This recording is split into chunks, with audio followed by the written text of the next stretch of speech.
People in China are still being sealed inside their own homes, even if they didn't test positive for corona. The Chinese regime locked and welded residents of Xi'an inside their own properties, so they were literally imprisoned within residential complexes. And then for 3 weeks didn't even arrange for food to be delivered. Quote, "I had never been diagnosed with the virus. Why did they seal my door?" Kai Jiang said. "Our residential compound has been locked down for 21 days.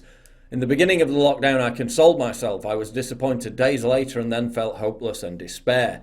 This morning I went crazy." Jia Ying said his family had only a few leftovers of rice, meat and noodles, which wouldn't even last a week. They've also still got these biosecurity stormtroopers roaming around everywhere, spraying everything with weird disinfectant flamethrowers. Quote, "We don't know how to obtain food after the regime sealed our home's door," said Xu Xianru. "We only have a few cabbage leaves at home." He added that his entire apartment complex had been sealed, with thousands of families trapped inside their own homes. And again, there are no food deliveries, prompting concerns from many residents that they're going to die of starvation. Quote, "Do you officials treat us, the people, like animals?" said Yang Hai. "We can't receive any food after the doors are sealed." Remember how China became the model for the West's response to the virus during the first lockdown. Remember how the architect of the UK's first lockdown, Professor Neil Ferguson, said this. Quote, "I think people's sense of what is possible in terms of control changed quite dramatically between January and March, when SAGE observed the innovative intervention out of China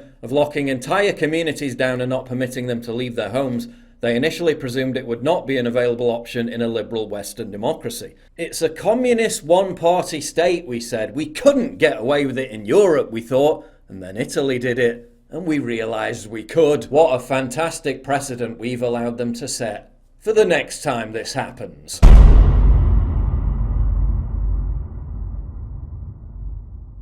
To get exclusive content, early access, behind-the-scenes stuff, and to personally interact with me, please sign up for my community at pauljosephwatson.locals.com. Link in description, and thank you for your generous support.